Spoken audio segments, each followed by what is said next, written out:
ดอก Obsidian យកមកលេងជាមួយនឹង Team Mon ព្រៃមិនខកបំណងមែនវាយតាំងពី early ដល់ late game បកាយយកអត់តាន់គេដល់តែលេង Team Fight ចឹងបានស្រួលយក early game តាន់នេះវាយគេឡើងខ្ទប់ពេញហ្នឹងសូម្បីតែលូននៅចង់រត់ក៏រត់រួចដែរដាក់មក skill ចុងក្រោយដេកស្អាតមួយរយៈនេះញៀនជាមួយនឹង Obsidian នេះខ្លាំងមែនតើមិនថាវា rank មិនថាលេង classic ទេលងស្នេហ៍វាខ្លាំងមែនតើត្មងបាន Angela ចូលខ្លួនចេះទៀតវាយដាច់កង់ចោលគ្មានលើកលែងឲ្យទេសូម្បីនឹង Thread ក៏ចូលវាយដែរចង់ទៅណាឆ្លាញ់តែ combo វាទេមក skill ឈឺដោយអាម៉ាធីដាអញ្ចឹងវិលដូចកទេសឡងអញ្ចឹងវាយមិនស្រួលរត់ភ្លេចបានមកឆ្លាញ់ទៀតគូហ្វ្រានេះចង់ទះចង់ទាត់ចង់ហក់អមិនក៏គ្មានត្រូវដែរប្រើតែមក skill ទី2ផត់ដៃគូហ្វ្រាមកអែមមក3ហ្នឹងតែមិនស្រួលវាប្រើ skill ថយក៏លុកងាប់ទៅពេញម៉ែវគ្គណាឥឡូវក៏ជួប Obsidian នេះដែរបើយើងមិនយកគេយកហើយបើយើងយកទៅវាស្រួលលេងបើគេយកទៅយើងបាក់វាយគេមិនថាអត់មាន hero បិទ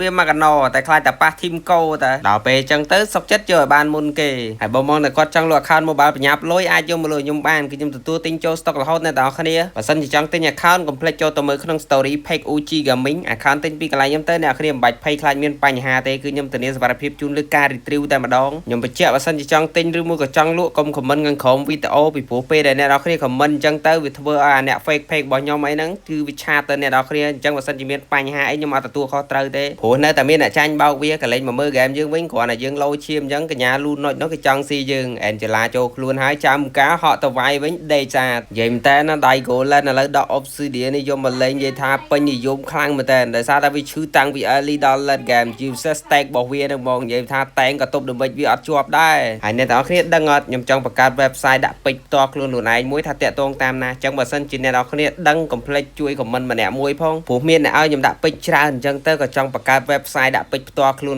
ឯងមួយតែខ្ញុំអត់ដឹងថាតាក់ទងគេតាមណាអញ្ចឹងណាហើយអ្នកដែលអត់ follow page កុំភ្លេចជួយ follow page ខ្ញុំម្នាក់មួយផងចុះវីដេអូនេះគឺមានប៉ុណ្ណឹងបាយ